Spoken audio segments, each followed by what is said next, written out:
Hey traders, Raghi here, and for this video I'm going to recap the trades from this morning, which is going to be a big part of what I'm going to be talking about in tonight's webinar, which you can check out over at simplertrading.com/pattern if you haven't already registered. If you can't attend live, don't worry about it. We send the replay out within just a few hours, so you can check that out. But let me give you a little sneak peek at what it is that I'm doing every morning between 9:30 and 11:30. Now, those 2 hours are about, and I love this analogy, the minimum effective dose. You guys might know that, right? When we're supplementing or we're trying to get healthy. What is the minimum effective dose? And that's kind of the mentality to any of my trading. What is going to get me the best results in essentially the most effective, not the least, but the most effective amount of time? So it really comes down to a very simple thing. Trade less, win more. Be more selective at the plate, like a big league hitter would be, and wait for the best pitches. So with that in mind, I'm going to walk you through the setups and the alerts from this morning's trades. All right. And by the way, if you did catch yesterday's free video, you know that I'm long gold. So if you haven't checked that out, my life isn't just day trading, although this is a very important and certainly productive part of my life. Go check out yesterday's free video too, because when I'm not day trading, just now that I'm looking at this 2 hours, just because I day trade doesn't mean I don't look for trend following longer term trades. So again, check out that gold setup. All right, back to the Dow and the Nas, which is what I'm going to talk about here.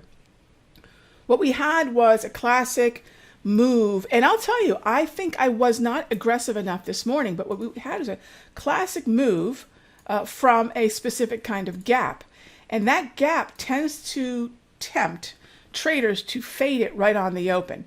Now, I thought it was a little narrow for the kind of gap criteria. There's 2 kinds of gap criteria I look at, and that criteria was met, but in a very average way. I like to see more extremes because that increases the product.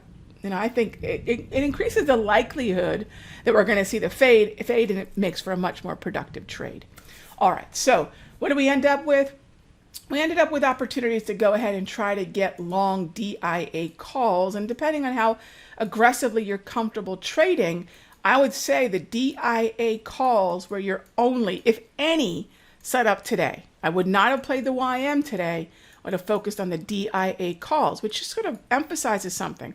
My day trading is not just about futures. I love trading the futures, but there are times that I'm going to day trade the options alongside of them. One thing that I have active right now are some calls in Home Depot.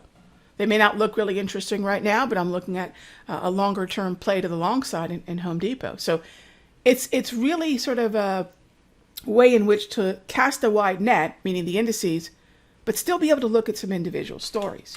All right, so DIA and Dow. If the Dow only gives you kind of aggressive aggro entries, think about how you can use the options on the ETF to minimize your risk, but still engage with the trade.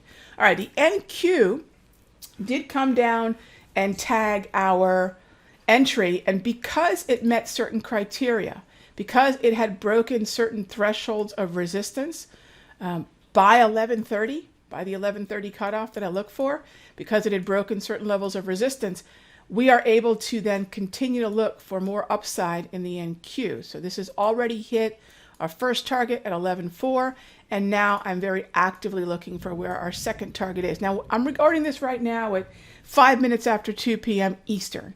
So we're coming out of the midday doldrums. We're coming out of those sort of quiet sideways periods. Gang, you know what? This is something we can talk about tomorrow, but this is actually setting up a pattern right now where I'd say coming out of the lunchtime doldrums, I'm going to look for another push higher into the close as we go into 4 p.m., 1600 hours. Now, the only thing that may derail this, and I'll take this on smaller size, is because tomorrow is options expiration. Any other week, any other Thursday leading into Friday, I'd be actually looking for an afternoon surge into the close. So because it is options expiration, I'll do this with a little bit lower expectation for the kind of probability that we typically see, but this is actually setting up sort of the pattern that I like to see into the close for a surge. So let's see what happens. We can review this tomorrow. Again, if you haven't registered and you want to see the kind of trading that I'm doing right now, the morning, focusing on the morning, you can check that out at simplertrading.com/pattern. All right, gang, I'll see you in the next update.